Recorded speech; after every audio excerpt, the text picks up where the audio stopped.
नमस्कार, मी डॉक्टर तुषार Patil, cancer chemotherapy तज्ज्ञ, MOC Kalyani Nagar. हा व्हिडिओ आपल्याला अँजिओजेनेसिस म्हणजे ट्यूमरच्या पेशींची वाढ कशी होते रक्तवाहिन्या पसरल्यामुळे त्याचा अवेअरनेस व्हिडिओ आहे आणि त्याच्यावर उपलब्ध उपाय काय आहेत। सो अँजिओजेनेसिस म्हणजे रक्त पेशांची वाढ किंवा रक्तवाहिन्यांची वाढ ही कॅन्सरच्या पसरवामध्ये खूप इम्पॉर्टंट रोल प्ले करते। ट्यूमरचे सेल्स जेव्हा एकाचे दोन, दोनाचे चार होतात त्यांना तेव्हा पोषणची गरज पडते आणि हे पोषण त्यांना रक्तवाहिन्याच पोचवू शकते। सो कॅन्सरमध्ये ह्या रक्तवाहिन्या खूप वेगाने वाढतात आणि वेगवेगळ्या ठिकाणी पोषण आणि कॅन्सरच्या पेशी परत पसरवतात। पण ही वाढ अनियमित असते, अनरेग्युलेटेड असते आणि कधीकधी याच्यामुळे ॲबनॉर्मल किंवा डिसफंक्शनल ब्लड वेसल्स तयार होतात।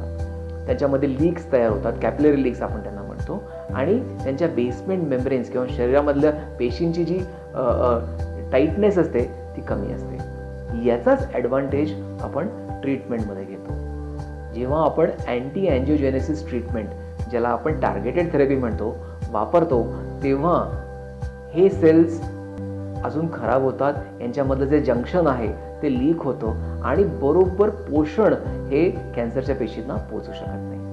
सो अँटी अँजिओजेनिक ट्रीटमेंट किंवा टार्गेटेड थेरपी काय करतं तर ट्यूमरच्या रक्तवाहिन्यांना अशा प्रकारे अफेक्ट करतं की ते बरोबर पोषण त्यांना पोचू शकत नाही, त्यांच्यामध्ये लीक्स तयार होतात आणि त्यांच्यामधला जो क्रिटिकल एलिमेंट आहे जो कॅन्सरला वाढण्यास मदत करेल तो कॅन्सरच्या पेशींपर्यंत नाही पोहोचणार। टार्गेटेड थेरपीमध्ये बरीच औषधं आत्ता अवेलेबल आहेत, काही इंजेक्टेबल किंवा IV फॉर्ममध्ये आहेत आणि काही ओरलच्या फॉर्ममध्ये। जेव्हा केव्हा या टार्गेटेड थेरपीचा केमोथेरपी सोबत वापर केला गेला आहे तर आपल्याला त्यांचा फायदा कॅन्सर कंट्रोलमध्ये दुपटीने वाढला आहे। बऱ्याचदा कॅन्सर चांगला कंट्रोल झाल्यानंतर आपण फक्त टार्गेटेड थेरपीज त्यांना देतो पेशंट्सना आणि त्यांनी बरेच दिवस, बरेच महिने, बरेच वर्ष हा आजार कंट्रोल राहू शकतो। अँटी अँजिओजेनेसिस म्हणजे रक्तवाहिन्यांना वाढू न देणे याची ही जी ट्रीटमेंट आहे टार्गेटेड थेरपीची, ही बऱ्याच कॅन्सर्समध्ये, ते आतड्यांचे कॅन्सर्स असो, ओव्हरीजचे कॅन्सर असो, फुफ्फुसांचे कॅन्सर्स असो आणि अजून बरेचसे cancers including brain tumours which are very difficult to treat, त्यांच्यामध्ये खूप यशस्वी झाली आहे। जेव्हा हे रक्तवाहिन्यांचं नेचर बदलतात तेव्हा त्याच्यासोबत काही साईड इफेक्ट्स एक्सपेक्टेड आहेत। सो ब्लड वेसल्सचं नेचर बदलल्यामुळे काही लोकांना हायपरटेन्शन किंवा ब्लड प्रेशर वाढणे हा एक साईड इफेक्ट या थेरपीचा होऊ शकतो। दुसरा साईड इफेक्ट आहे किडनीजवर प्रोटीन्युरिया, म्हणजे किडनीमधनं प्रोटीन जास्ती जाणे किंवा स्राव होणे।